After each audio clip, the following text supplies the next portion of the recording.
The federal government has advised Australians in Lebanon to leave immediately as tension escalates between Israel and Hezbollah. Multiple airlines have cancelled flights to and from Beirut in recent days, prompting the fresh warning on the Smart Traveller website. The update reads, in part, Australians in Lebanon should leave immediately while commercial flights remain available.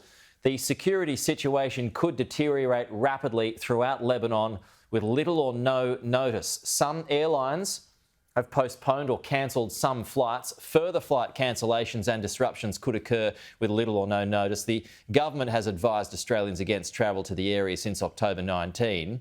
Now, on that note, let's bring in Australia's former ambassador to Lebanon, Ian Parmeter. Ian, good to see you this morning. Now, the reason why that is so significant when they're saying things could happen in a spur of the moment, because I remember back in 2006, one of the first things that was hit was the Lebanese airport, the runway, so planes couldn't take off and planes couldn't land. So essentially, folks who wanted to leave became stuck. So it's an important warning, is it not? Exactly. And certainly the Australian government warning should be heeded. The situation is very serious, very dangerous. Israel has promised to retaliate for the strike on the village of Majd al-Shams in the Golan. And Hezbollah will inevitably react against any Israeli retaliation. But at the same time, I think both sides will probably want to keep some limit on the retaliation. Israel would be the Israeli government would be being advised by its military that it is not a good idea to start a war on another front, particularly if the risk of war in Lebanon spiraling out of control and becoming Israel's main war occurs, because Israel simply doesn't have the manpower. It would have to call up far more reservists than it currently has.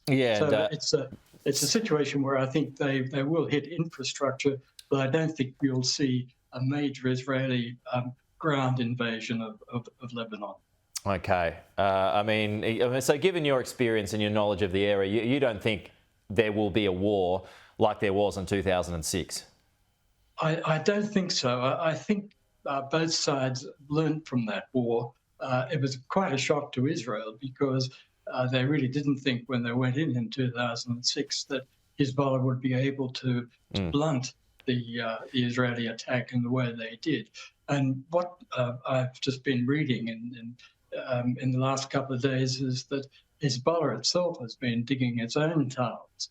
Of course, Hamas has a great organization for developing tunnels, but that means that in Lebanon, Hezbollah is able to come up on the flanks and behind Israeli troops when they invade. So it would be a very risky operation. Almost certainly there'd be significant Israeli casualties if they were to take it on. So my feeling is that Israel will do some serious damage to Lebanese infrastructure, quite probably taking out the airport, which is, of course, why the Australian government's warned Australians to leave. But I don't think Israel is going to want to get involved in a major war on two fronts. Okay. Ian, we'll leave it there, but appreciate your time this morning. Thank you. And, of course, we'll see how that progresses.